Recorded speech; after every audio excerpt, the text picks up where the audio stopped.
Assalamualaikum warahmatullahi wabarakatuh. Bismillahirrahmanirrahim. Semoga saudara-saudara sehat dan tenang, dan saudara bisa konsentrasi memperhatikan keterangan ini. Ini adalah tatap muka yang keempat, yaitu membahas dalil atau sumber hukum. Yang pertama yaitu Alkitab, istilahnya di dalam ushul fikih Alkitab artinya adalah Al-Quran. Apakah Al-Quran itu? Al-Quranul Karimu istilahan, gitu ya kalau baca. Huwa kalamullahi azza wa jalla al-munazzalu ala sayyidina Muhammadin sallallahu alaihi wasallam al-muta'abbadu bitilawatihi al-manqulu ilaina bitawaturi al-mabdu'u bisuratil fatihati wal makhtumu bisuratin nas. Harus bisa baca seperti itu anak syariah. Kalau bacanya keriting-keriting ya tidak pantas. Artinya Al-Quranul Karim menurut istilah adalah firman Allah. Perhatikan nomor 1, firman Allah Azza wa Jalla yang diturunkan kepada nomor 2 ini Sayyidina Muhammad sallallahu alaihi wasallam. Ya, nomor 3 yang membacanya dinilai ibadah dan sampai kepada kita dengan kualitas mutawatir. Nomor 4 yang dimulai dengan surat Al-Fatihah dan diakhiri dengan surat Nas. Yang sering-sering buka Quran mesti mushaf itu ya dimulai dari Fatihah diakhiri An-Nas. Ada yang baru tahu? Penjelasan nomor 1. Penjelasan 1 artinya kalamullah itu ya firman Allah, kata-kata Allah, bukan kata-kata pihak lain. Kan kalau kata-kata Nabi ya namanya hadis. Terjemah Al-Quran bukan Quran, tetapi kata-kata penerjemah yang berusaha menerjemahkan Al-Quran. Ya benar, pada umumnya benar, tapi kadang-kadang juga ada yang salah. Nah yang pasti benar ya Qurannya, bisa dikontrol terjemahannya nanti oleh lafadz-lafadznya Al-Quran, tapi terjemah Quran bukan Quran ya. Kemudian tafsir Al-Quran bukanlah Al-Quran, tetapi kata-kata penafsir sama dengan yang tadi, yang berusaha memahami Al-Quran. Pada umumnya benar, tapi sesekali juga ada penafsiran yang salah. Tapi yang pasti benar adalah Al-Qurannya yang akan mengontrol tafsir-tafsir yang beredar. Apa artinya? Misalnya ini terjemahnya dan tafsirnya dari misalnya ar-rijalu qawwamuna 'alan nisa, itu artinya apa? Orang laki-laki adalah pemimpinnya orang perempuan. Sampai di mana ini keluasannya? Ada yang membatasi ini pada rumah tangga saja, ada yang meluaskan sampai ke tingkat negara. Laki-laki kalau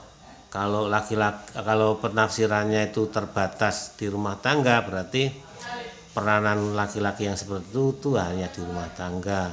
Di luar bisa lain, bisa perempuan yang menjadi pimpinan. Tetapi kalau ini diluaskan kepada seluruh aspek dimensi kehidupan manusia, maka sampai di tingkat negara pun laki-lakilah yang harus memimpin negara. Itu mana yang benar, mana yang salah, ya wallahu alam, nanti saudara kaji sendiri. Tapi ada yang benar, banyak yang benar, tapi sesekali juga ada yang salah. Tapi kita tidak tahu mana yang benar dan mana yang salah kadang-kadang. Penjelasan 2, kalamullah yang diturunkan kepada selain Nabi Muhammad sallallahu alaihi wasallam bukanlah Al-Quran, tetapi mungkin Taurat, mungkin Zabur, Injil, atau yang lainnya, suhuf-suhuf itu. Yang membacanya dinilai ibadah, artinya al-muta'abbadu bitilawati tadi itu artinya membaca Al-Quran itu diberi pahala yang dihitung setiap huruf. Misalnya membaca alif lam mim, ya 3 huruf. 1 huruf berapa? 1 huruf itu 10 pahalanya kalau tidak pakai wudhu. Nah, tapi kalau pakai wudhu, membacanya 15, 1 huruf dihitung 15. Nah, kalau di dalam sholat 25. Jadi kalau bismillahirrahmanirrahim alif lam mim 75, 75. Ya, jadi ya heran lah kalau ada orang masuk neraka itu ya rada heran ya toh, pahala itu seperti itu gampangnya itu. Baca Quran bismillahirrahmanirrahim itu 19 huruf dalam sholat, ya kalikan saja 25. Nah, itu kalau Quran diberi pahala setiap huruf. Sedangkan membaca ilmu hadis, ilmu tafsir, ilmu apa saja itu diberi pahala juga, cuma tidak per huruf, yaitu tapi pahalanya pahala borongan gitu. Ya dihitung kesulitannya, dihitung manfaatnya dan sebagainya, borongan. Kemudian penjelasan yang ketiga, yang sampai kepada kita dengan kualitas mutawatir, artinya tingkat keasliannya, gampangannya itu ya, dari Allah Subhanahu wa taala dijamin 100%. Mengapa? Karena ya Al-Qur'an ini ketika dibacakan oleh Nabi di depan orang banyak yang tidak terhitung jumlahnya. Mereka itu para sahabat yang mendengar Nabi membaca ayat itu juga meriwayatkan kepada orang yang tidak terhitung jumlahnya.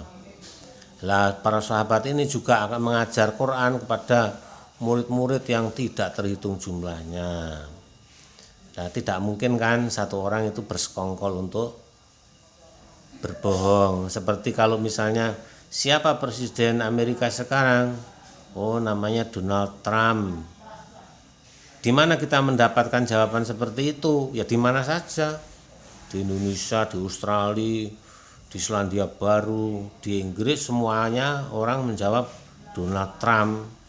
Apakah mereka bersekongkol untuk memberikan jawaban yang sama? Ya tidak. Nah, itu contohnya mutawatir zaman sekarang. Tapi kalau hadis tingkat keasliannya tidak mencapai 100%. Ya, karena beritanya dibawa oleh perorangan.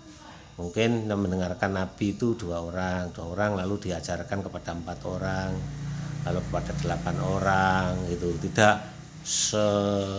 seluas yang tadi, kecuali hadis mutawatir. Hadis mutawatir itu seperti hadis-hadis yang saudara bisa baca di kitab Arba'in Nawawiyah, itu banyak yang mutawatir. Artinya kebenarannya bahwa itu dari Rasul itu mencapai 100%. Berikutnya kalamullah yang tidak mencapai nilai mutawatir disebut dengan hadis qudsi. Ada kata-kata Allah, kalamullah yang diriwayatkan oleh Rasulullah SAW yang di luar Al-Qur'an itu disebut dengan hadis qudsi. Dilihat ada itu koleksi-koleksi ini hadis-hadis qudsi yang biasanya itu mengenai iman dan mengenai tauhid, mengenai akhlak gitu. Tidak mengenai hukum tapi biasanya. Kemudian berikutnya kedudukan Al-Qur'an. Al-Qur'an berkedudukan sebagai dalil, artinya dalil syar'i, artinya sumber hukum. Yang pertama dhisik dhewe dan utama, ya diutamakan, tidak ada yang lawan karena ia adalah firman Allah. Manusia terikat oleh aturan Al-Qur'an, terikat, dianjurkan, diperintahkan untuk mengimani Al-Qur'an. Allah adalah Tuhan, manusia itu hamba Tuhan, makhluknya. Tugasnya apa? Mengabdi kepada Allah. Tuh. Nah, demikian juga Al-Qur'an adalah wahyu dengan otoritas kewenangan tertinggi, sedangkan akal manusia bertugas mengabdi kepada wahyu, yaitu untuk memahami wahyu. Yaitu analognya Tuhan itu yang disembah, manusia yang menyembah, terus Qur'annya ini wahyu adalah yang diikuti dan akalnya yang mengikuti. Ya begitu logikanya, logika hukumnya seperti itu. Jadi akal tidak mungkin bisa di dalam usul fikih ya mengalahkan wahyu. Sebagaimana manusia tidak bisa mengalahkan Tuhan, nggak mungkin. Jadi kalau ada keputusan akal manusia yang bertentangan dengan sumber wahyu Al-Quran khususnya, maka akal ini harus diminggirkan, minggir. Mungkin ada orang mengatakan, oh babi itu halal, oh babi sekarang udah bersih-bersih, ganteng-ganteng, ayu-ayu, makanannya juga bergizi bagus, maka sudah saatnya tidak haram lagi, udah halal. Ngomong seperti itu bertentangan dengan wahyu Al-Quran. Jadi omongan seperti itu harus minggir, tidak dipakai. Yang dipakai tetap Al-Quran, yaitu hurrimat alaikumul maitatu waddamu walahmul khinzir. Itu tetap hidup, belum dihilangkan, itu masih ada dan akan ada terus. Nah itu maksudnya. Kemudian fungsi Al-Quran adalah sebagai apa? Nomor satu sebagai sumber hukum, dalil. Artinya di dalamnya terdapat ayat-ayat yang digunakan untuk merumuskan hukum. Misalnya hukumnya sholat, waqimus sholat, wa atuz zakat, ada puasa, ya ayyuhalladzina amanu kutiba alaikumus syiyam, zakat, ada juga innamas shadaqatul fuqara wal masakin wal amilina 'alaiha. Nah hukum zina apa, wala taqrabuz zina, ada judi atau innama yuridu syaitanu ayyuqi'a bainakumul adawata wal baghdha fil khamri wal maisir. Ya daging babi seperti tadi itu. Jadi ada hukumnya ya haram seperti yang saya terangkan tadi. Jadi ini ayat-ayatnya ada di sana. Nah, tapi di samping sebagai tempat mengambil hukum secara langsung, Al-Quran juga sumber dari segala sumber hukum. Artinya apa? Al-Quran mengabsahkan, merestui sumber-sumber hukum yang ada di bawahnya. Nanti sunnah disahkan oleh Al-Quran, ijma' disahkan oleh Al-Quran, qiyas disahkan oleh Al-Quran, maslahah, urf, ada satu dara'i, begitu juga itu disahkan oleh Al-Quran bagi yang menganggapnya seperti itu. Tapi yang disepakati ya kitab, sunnah, ijma', qiyas, semuanya sepakat pakai. Nanti maslahah, istihsan dan sebagainya itu ada dukungan dari Al-Quran bagi orang yang mempercayainya. Jadi kalau Al-Quran tidak diakui kewenangannya, di-drop Al-Quran, maka gugurlah seluruh adillah atau dalil-dalil atau sumber hukum yang ada di bawahnya. Dan usul fikih tidak ada gunanya kalau tidak ada keimanan kepada Al-Quran. Ayat hukum di dalam Al-Quran mengandung banyak bidang, tauhid, keimanan secara alam semesta, kehidupan akhirat, hukum dan lain sebagainya.